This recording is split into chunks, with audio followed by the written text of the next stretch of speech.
Bonjour à tous, c'est Modélisme Fort. Bienvenue sur ma chaîne YouTube. Donc aujourd'hui, je vais vous présenter différents types de batteries qui existent dans le monde du RC. Donc, dans un premier temps, nous allons retrouver plusieurs types de batteries. Nous allons avoir des batteries LiPo, donc les batteries au lithium. Et nous allons avoir aussi également des batteries NiMH. Donc tout simplement, je vais vous expliquer un petit peu la différence qu'il y a entre une batterie LiPo et une batterie NiMH. Donc tout simplement déjà, comme vous pouvez le constater au niveau de la taille et au niveau du poids, en LiPo, on aura des batteries plus légères avec un taux de décharge plus important.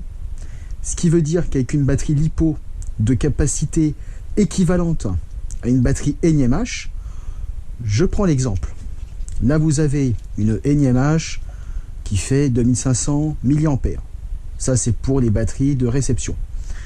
Voilà, pour alimenter les récepteurs sur les modèles réduits de manière à alimenter les servocommandes. Là, vous avez une batterie lithium, donc généralement utilisée pour la propulsion. Voilà, pour les modèles électriques.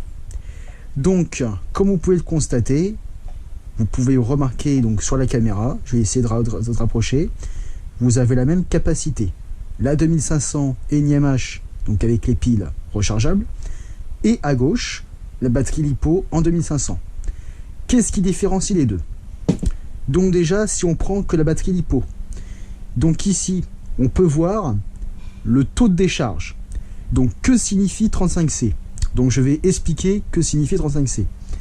35C, c'est 35 fois la capacité de décharge de la batterie.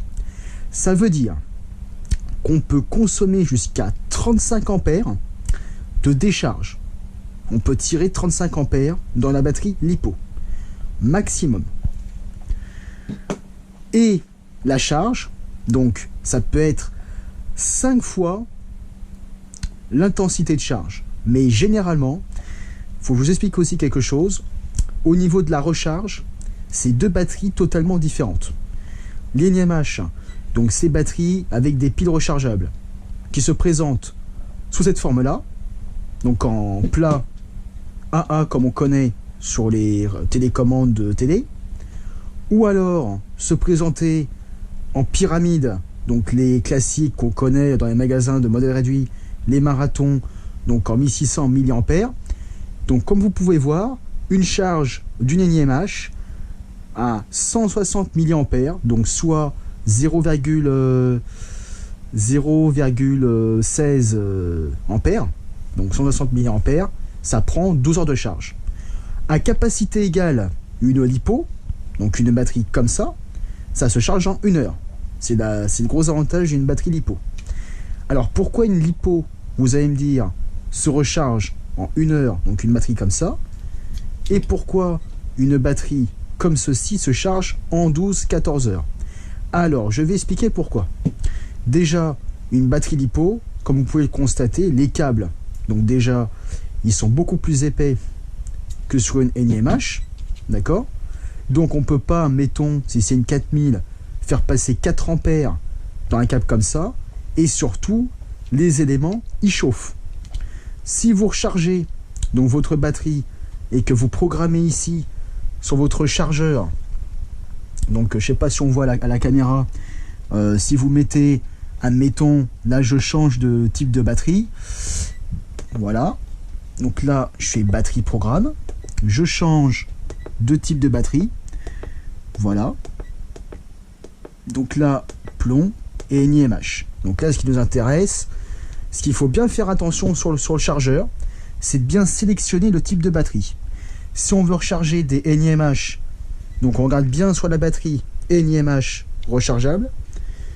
Une fois qu'on a vérifié ça, on programme la bonne batterie NiMH. Entrée. Une fois qu'on arrive ici sur le menu, il nous dit NiMH charge. Le courant de charge, c'est 0,3 ampères. Voilà, une NiMH, il faut toujours la charger en faible intensité. Alors, je vais expliquer pourquoi, contrairement à une batterie lithium, justement. Bah, tout simplement, parce que comme vous pouvez le constater, une batterie NiMH, donc, les éléments ils chauffent quand vous chargez à 4 ampères. Si je mets 4 ampères ici, donc au niveau du chargeur, d'accord, les éléments ils vont chauffer. Une fois ça m'est arrivé, avec une batterie comme ça, justement, donc avec une 4 éléments, de recharger donc en intensité, donc à 2,5 ampères. Le plastique que vous voyez ici, donc il a fondu, et ici avec la chaleur, les éléments brûlants. Et on m'a dit une fois, ne jamais recharger des NiMH en intensité égale comme une lipo. Toujours à faible intensité. Donc ça dure 14 heures de charge. Voilà. Donc là je fais une petite coupure et je vous reprends juste après pour vous expliquer tout simplement l'autodécharge ainsi que les cycles, etc.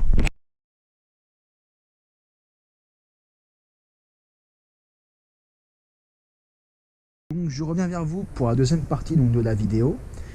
Donc je vais vous expliquer aussi les avantages et les inconvénients au niveau de l'utilisation. Donc au niveau utilisation, une batterie lipo aura plus de patates, donc elle fournira plus de courant par rapport à une NiMH. Parce que le lithium polymère, donc ça joue par réaction chimique, d'accord. Donc là, dans une lipo, je ne sais pas si vous voyez à la caméra, vous avez un élément qui fait 3,7 volts déchargé, parce que chargé par cellule, ça fait du 4,2 volts. Pour vérifier si une lipo est chargée, c'est très simple. Vous vous munissez d'un testeur lipo comme ça, comme ceci. Vous avez une prise balance ici. Alors qu'est-ce que c'est que la prise d'équilibrage? La prise balance. Alors je vais vous expliquer avant de parler de tester. Quand vous rechargez une lipo, l'inconvénient d'une lipo c'est quoi? Eh bien tout simplement, une lipo, pour la recharger, il va falloir d'un système donc électronique, donc qui est la balance ici. Là, vous avez les éléments, d'accord? Donc si vous n'avez pas nombre d'éléments, vous comptez le nombre de cellules. Donc vous voyez 1, 2, 3. Donc 3 éléments, 3S. Vous connectez ici donc votre port de balance au niveau de 3S ici, clac. Vous branchez votre câble de charge ici, d'accord? Une fois que vous avez fait ça, donc quand vous rechargez une lipo, bien évidemment, vous la rechargez dans un sac dédié au lipo, parce que ces batteries-là, contrairement aux NiMH qui sont des batteries classiques, risquent de gonfler et de prendre feu. Donc c'est des batteries qui sont assez dangereuses à manipuler. Donc pour plus de sécurité au niveau de la recharge, ce qu'ils préconisent, c'est de la recharger dans ce sac-là. Donc en faisant passer des câbles comme ceci, et de manière, si vous voulez, je vais vous montrer. Donc une lipo, quand vous la rechargez, vous mettez la lipo dans le sac, comme ceci. La balance, vous la rentrez dedans, d'accord. Là, en l'occurrence, votre cordon de charge, vous faites bien attention, voilà, que la balance, ça rentre dedans. Moi, c'est ce que je fais, c'est ma méthode. Voilà. Là, vous mettez votre cordon de charge, donc là, vous le faites passer ici, hop.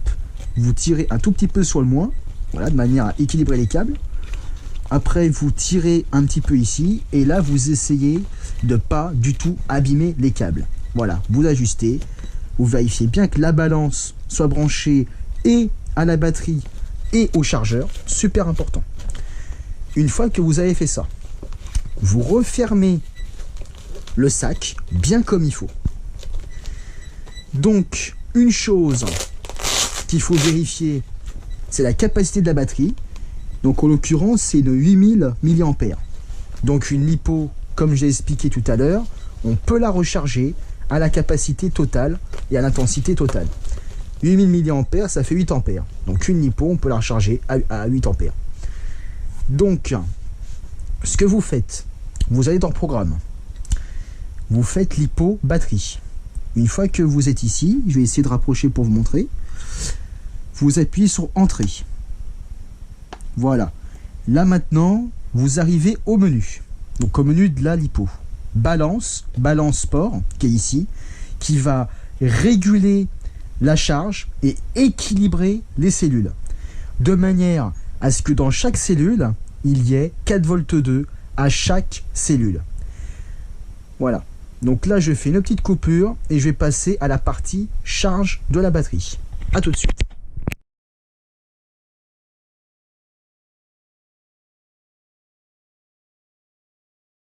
Donc maintenant, nous allons passer à la troisième partie de la vidéo. Donc ça va être la recharge d'une lipo. Donc comme on a vu dans la précédente partie, on a bien vérifié le branchement de la balance entre le chargeur, la prise équilibrage de la batterie, ainsi que le câble d'alimentation entre la batterie et le chargeur. Et nous sommes allés dans le menu lipo, il faut bien regarder, super important, balance, pour que la balance fonctionne, pour équilibrer les cellules à 4,2 volts à la charge, de manière à ce qu'il y ait une différence de moins de 5% entre la cellule numéro 1, la numéro 2 et la numéro 3, de manière à ce que les cellules soient équilibrées, de manière à ce que la batterie ne gonfle pas et n'explose pas, ce qui est le but. Maintenant qu'on a vu ça, 3S, on a vu que ça faisait 11 volts. Donc qu'est-ce qu'on fait? On appuie sur Entrée, d'accord?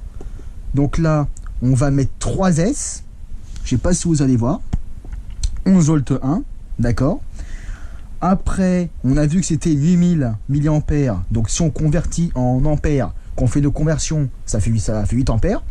Donc, on va au niveau de l'intensité de charge. L'intensité, n'est pas la même chose que la tension. La tension, c'est 11 volts. 11 volts déchargé, parce que rechargé, ça fait 12 volts et quelques, d'accord? Donc là, 8000, donc qu'est-ce que je fais? Eh bien, je mets 8 ampères. Je programme avec mon chargeur 8 ampères. Surtout, ne pas dépasser. Surtout, on peut mettre moins si le chargeur il est moins puissant. En l'occurrence, là, on a un chargeur de 400 watts qui peut charger tout type de batterie. Batterie au plomb. Et là, je viendrai sur les différents types de batteries qu'on peut retrouver aussi. Voilà. Donc là, je programme 8 ampères. Je fais Entrée. Donc là maintenant, le chargeur, il va dire, donc là, pour être sûr, excusez-moi, voilà, donc là, vous allez vous vérifier bien lipo balance, 8 ampères, 11 volts 1. Là, vous faites Entrée. Maintenant, le chargeur, il va demander de confirmer la charge. Donc là, vous lisez bien 3S, donc là, on est bon.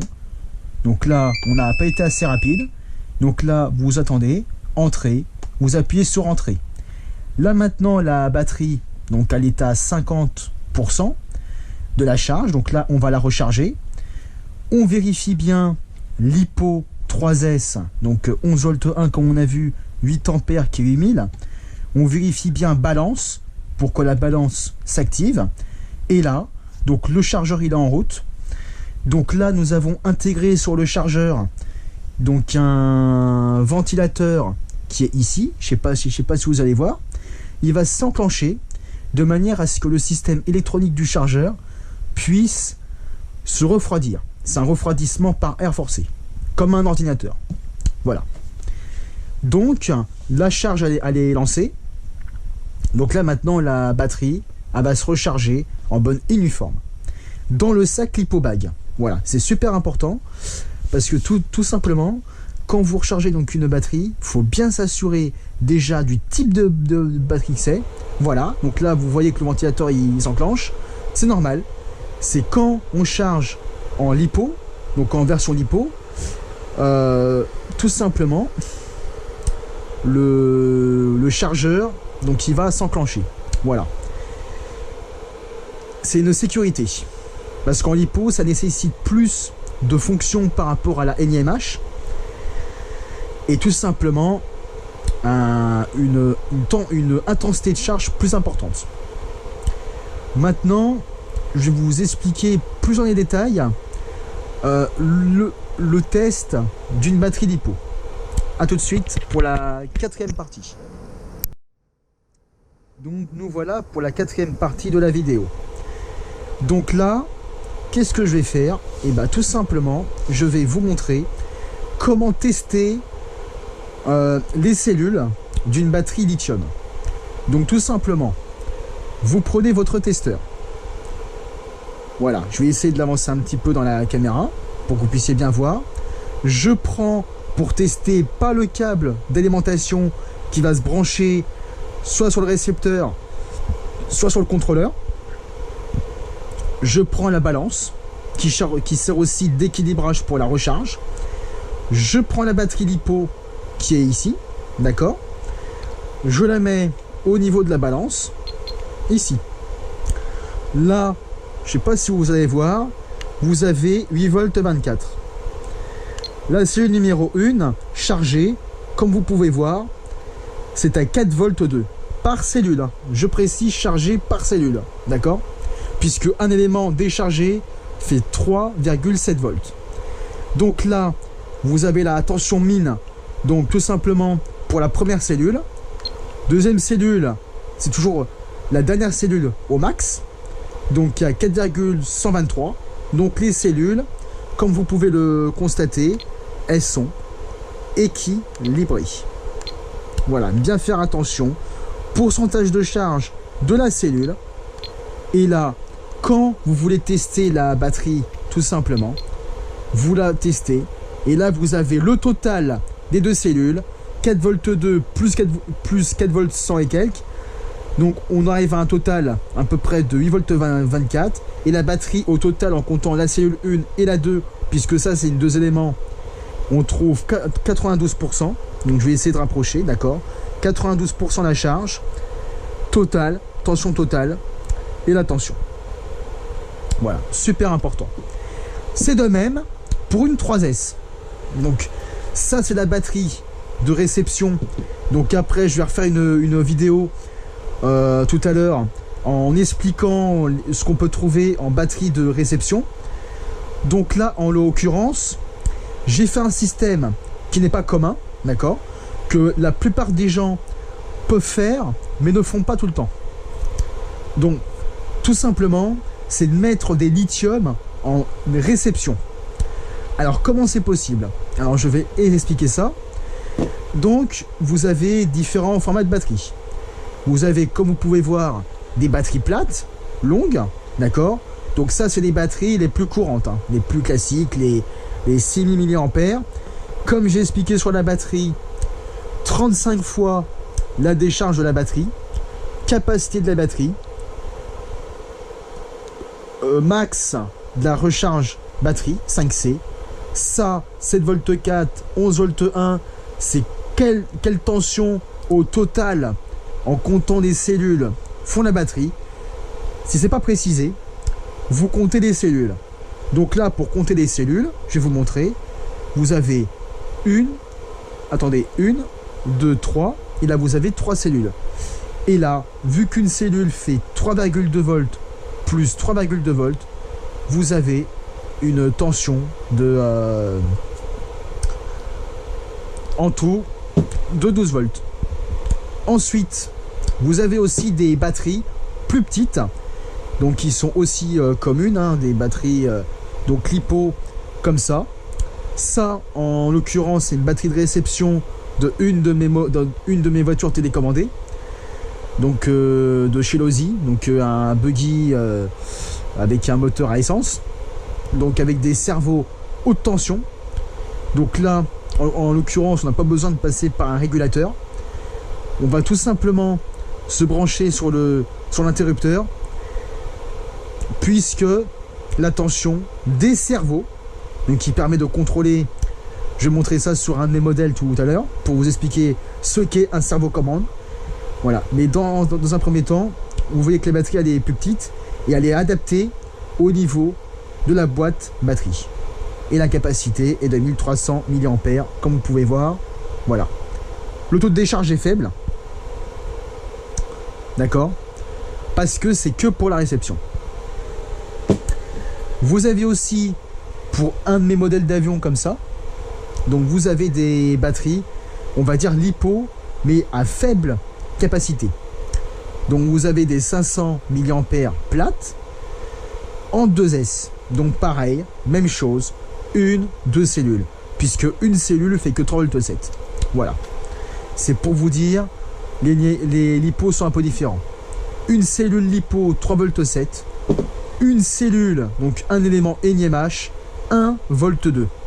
Donc c'est pour ça qu'en lipo, on ne trouve pas une tension de 6 volts comme on peut trouver en énième H, puisque chaque cellule font 1,2 V. Donc si vous additionnez 1,2 V plus 1,2 V plus 1,2 V plus 1,2 V plus 1,2 V, vous allez avoir une tension globale de 6 volts. Et les récepteurs, généralement, sont alimentés en 6 volts. Donc, ceux qui veulent passer en lipo, comme moi j'ai fait, sur un plus gros modèle d'une plus grosse échelle. Donc, j'ai pris une batterie d'une capacité de 5500 mAh. Voilà. Lipo. L'avantage, charge en 1 heure. L'autodécharge, il n'y a pas de risque d'autodécharge en lipo, ce qui est quand même quelque chose d'assez important, sachant que le but c'est de s'amuser et de pas recharger tout le temps ses batteries. L'inconvénient que j'ai oublié de souligner d'une lipo, c'est que s'il fait froid dehors et s'il fait une température très basse, les lipos, même chargés, ne donneront rien du tout.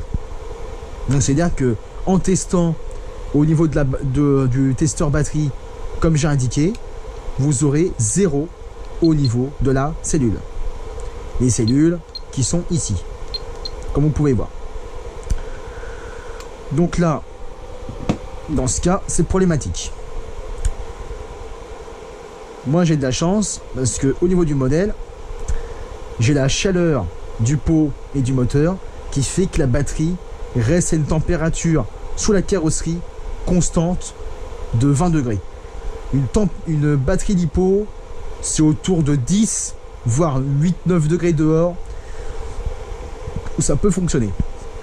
S'il fait en dessous de 9-8 degrés, qui fait à peu près 5 ou 3 degrés, une lipo sera moins performante qu'une énième H. Par contre, s'il fait bon, une lipo sera plus performante parce qu'elle sera bien chargée et que surtout, l'avantage d'une lipo, c'est que si vous la laissez charger, bien évidemment, 1 mois ou plus sans l'utiliser, la batterie restera chargée de la même manière. C'est le gros avantage d'une batterie lithium. Voilà. En l'occurrence, je vais faire après une autre partie cet après-midi.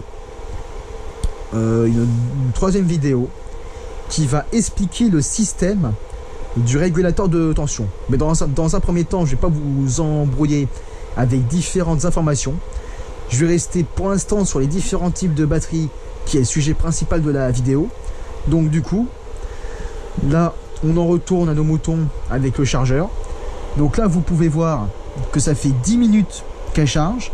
Et en 10 minutes, avec une charge de 8 ampères en courant de charge, elle a pris 1350 mAh, soit les même pas un tiers de sa charge. Donc c'est assez rapide. Voilà. Donc je vais faire une 5e partie de la vidéo pour vous montrer maintenant comment on programme la charge d'une énième H. A tout de suite.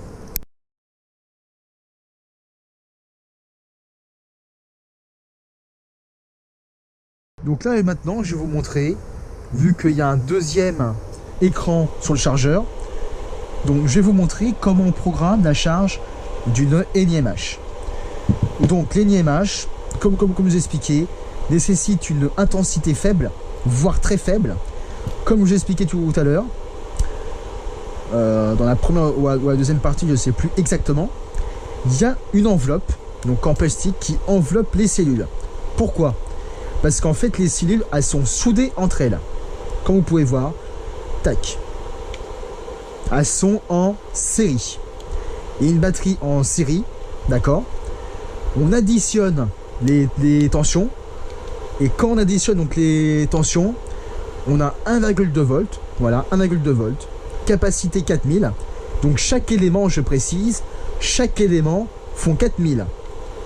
Ça veut dire que si on additionne 1,2, 1,2, plus 1,2, plus 1,2, plus 1,2, c'est la tension qu'on additionne.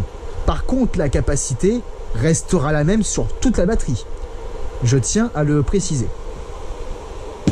Donc pour recharger une NiMH, donc ce qu'on fait, donc pareil, même méthode, on regarde bien le type de batterie, super important. Une NiMH, c'est en mode NiMH. Une LiPo, c'est en mode LiPo. Toujours recharger le type de batterie avec le nom qui correspond, pour éviter tout souci. Voilà. Donc ce que je fais, c'est que je vérifie la tension de charge. Donc là, en l'occurrence, sur une NiMH, on a dit 0,3 ampères. Donc je vous montre, elle est déjà chargée, mais c'est juste pour vous montrer comment on recharge une NiMH aussi. Donc généralement, je tiens à préciser, en NiMH et sur les récepteurs, les prises, les standards, si je puis dire, c'est des prises plates noires. Voilà, c'est des plus répandus dans le monde du RC. Voilà, c'est des prises plates comme ça noires, avec deux pôles, un pôle commun et un pôle positif, d'accord. Donc là, on vérifie bien les couleurs. Noir c'est moins, rouge c'est plus. Faut pas se tromper, voilà. Une fois qu'on a branché, qu'on a bien vérifié que, comment dire, que le câble et les fiches bananes soient bien branchés aux bornes du chargeur, que la batterie est bien connectée, pareil, comme une LiPo, courant de charge 0,3 ampères pour une NiMH. Et là, il y a une petite sonnerie qui sonne pour vous indiquer que la charge est lancée. Courant de charge 0,3 ampères. Voilà. Donc une NiMH, pour vous expliquer, elle ne nécessite pas de balance. Comme vous pouvez le constater sur la batterie, il n'y a pas de câble comme sur une LiPo qu'on peut trouver ici, en plus de l'alimentation d'une balance comme ça ici. Pourquoi? Et ben je vais expliquer pourquoi. Parce que tout simplement une NiMH ne nécessite pas de équilibrage de cellules, puisqu'on est en élément indépendant au niveau du pack d'accu. Donc une batterie, il faut savoir en modélisme, ça s'appelle soit une batterie, soit on dit un accu. Voilà, c'est deux mots différents. Je pense que ceux qui font du modèle réduit, ils connaissent ce terme de accu. Voilà, c'est un terme qu'on utilise généralement. Voilà. Donc ensuite, donc vous avez une batterie, donc de la même manière que les autres. Au lieu qu'elle soit plate, comme j'ai expliqué, elle est en forme de polygone. Donc généralement, ces batteries-là sont utilisées en réception. Donc en l'occurrence pour les voitures thermiques en échelle 1/8, d'accord. Parce que dans les plus gros modèles en 1/5, donc ils sont plus gros et plus lourds, il faut une batterie de plus grande capacité et qui a une décharge plus importante. Voilà. Donc ces batteries là sont pratiques pour aller, parce qu'en fait si vous voulez, vous avez un petit logement dédié à cet effet. Donc vous avez comment dire, vous avez une platine radio, voilà, sur la voiture. D'un côté vous avez le récepteur avec tous les cerveaux qui sont branchés dessus, Channel 1, Channel 2, donc là où vous pouvez donc commander votre voiture. Et vous avez aussi un autre boîtier où vous mettez votre batterie dedans pour qu'elle soit protégée de la terre, si c'est une tout-terrain, de l'humidité, etc., etc. Et les câbles aussi, importants, les câbles de batterie et de récepteur, en l'occurrence, il faut que ce soit protégé. Donc, ce qu'on fait, je vais vous montrer après sur un de mes modèles, vous avez plusieurs techniques de protection. Voilà. Sur ce, j'espère que la vidéo déjà, pour tout ce qui est type de batterie et tout ce qui est recharge, vous a fort aidé. N'hésitez pas de laisser donc un commentaire, ça me fera un plaisir. Je peux répondre à plein de questions, je suis ouvert à tout, hein, comme je l'ai dit dans la description. Voilà, donc il n'y a pas de souci. Voilà, je suis là. Et n'hésitez pas à vous abonner à Modèle Ism Fort. Je vous souhaite à très bientôt pour une prochaine vidéo. Et je vous dis à très bientôt. Salut à tous.